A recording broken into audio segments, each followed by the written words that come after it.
mind is all about a wrestler and what they go through on a daily basis to compete like a guy in Daniel Cormier.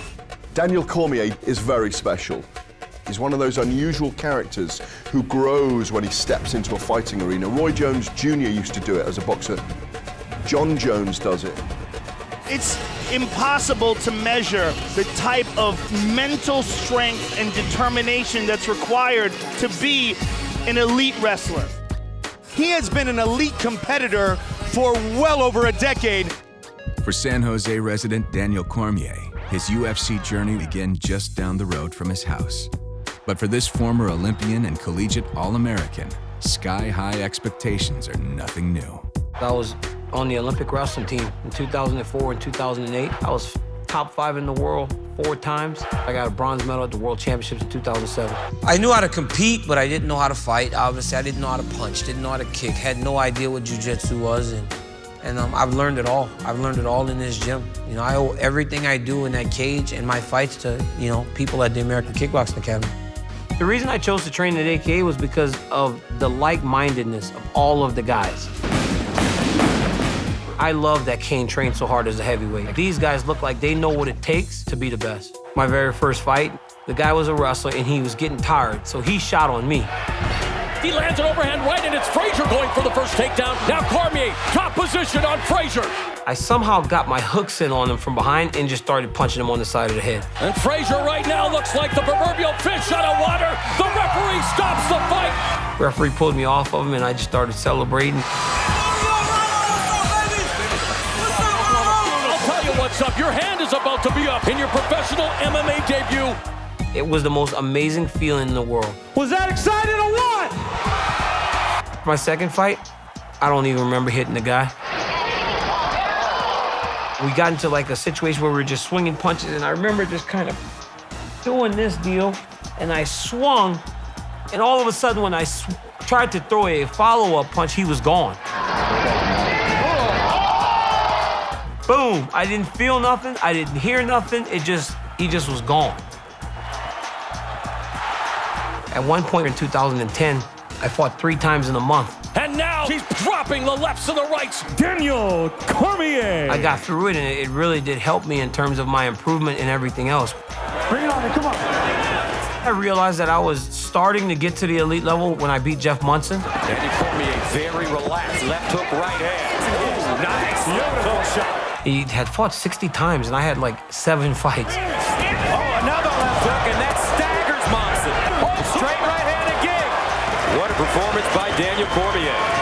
2 years into Daniel Cormier's MMA career, his management approached him about entering the Strikeforce Heavyweight Grand Prix, and he had a different reaction entirely. They started talking about this tournament. Fedor, Bigfoot, Overeem, Verdun, Josh Barnett. And I just had my fingers crossed. I was like, please don't try to put me in this tournament. They were like, well, you're gonna be an alternate. And I was like, I don't even know if I want to be an alternate. I mean, big old hulking guys. I mean, I'm 5'10", you know? And they called me 5 weeks notice to fight Bigfoot Silva in Cincinnati. I was like, you gotta be kidding me. Please welcome to the cage, the U.S. Olympian, Daniel Cormier. When I fought Bigfoot Silva, bro, I hadn't even been fighting 2 years. It was short of my 2-year anniversary in MMA when I was standing across the cage against Bigfoot, who had just beat Fedor. What have I gotten myself into this time? Look how big Silva's hands are compared to Cormier's, my goodness. I was nervous, and then when we started fighting, I was like, man, this is, I mean, I belong at this level. Wow! Cormier just tagged Silva with the right hand! This kid is dangerous for everybody. The jab from Cormier. Uppercut. Down goes Silva. Cormier has done it. Heavyweight World Grand Prix here in San Jose. Daniel Cormier, Josh Barnett for all the marbles. Boy, no feeling up process. These guys are going right at it. He hurts Barnett, beginning to go in for that kill. And a slam takedown by Cormier. I don't know if I've ever seen Barnett's face look like it does right now. He is now the Strikeforce Heavyweight World Grand Prix Tournament Champion, Daniel Cormier. After I won that tournament, man, it just seemed like everything kind of just changed. Daniel Cormier comes into the UFC and everyone wants to know right away how it's going to play out, who he's going to face. Frank Mir, he says he's never been in better shape, and he says he's never been more focused for another run at the title than he is right now. Good. He didn't do hardly anything. He kicked me twice in the whole fight. Good punches by Daniel. Good combination by Cormier. So explosive, and the pace and pressure he keeps right here is what has made him successful. Daniel Cormier pretty much has his way with Frank Mir. Outboxes him, really just beat him in every area. And he did the same thing with Roy Nelson. Roy Nelson barely touched me.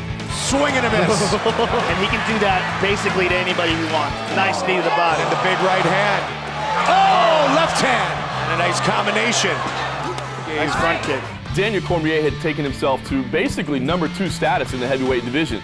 The guy that was #1, his teammate, his friend, Cain Velasquez, those two simply were not going to fight. So Daniel Cormier dropped down to the light heavyweight division, where now he has an opportunity to be a UFC champion. 205 is my weight division. I'm going to finish my career in this weight. It's where I belong. It's where I probably should have been fighting the whole time. The best pound-for-pound fight in the world is at 205 pounds. If you're a competitor and you want to compete against the best people in the world, you seek them out. I only had to go down 30 pounds. His first matchup is going to be with former champ Rashad Evans. Really close to the fight, about 10 days out, Rashad had to pull out. DC thinks that's it, I'm not going to get a fight. And I remember getting the call from Dana, goes, you wanted a fight, I got you one. I hear about this kid, Patrick Cummins. Is there a truth to you making him cry? Yeah, absolutely. Things got very personal. I think we saw an emotionally charged Daniel Cormier. Cormier again with the uppercut, looking to finish the fight. Cummins is in all sorts of trouble. Daniel Cormier finishes Patrick Cummins just like that. 3 months later, I fought Dan Henderson, who's one of the greatest fighters of all time. I stood across the cage from one of my idols, man, and I stared him right down, and I went and kind of mowed right through him. That's it. It is all over.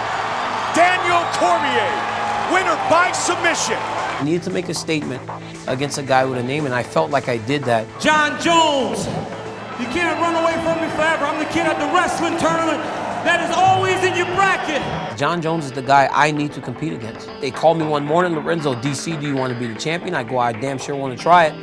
And he goes, okay, you got the fight. Not many guys go through their careers undefeated. Like, nobody. That's my goal. I don't want to lose ever. It's time for the UFC to have a new champion. I'm that guy.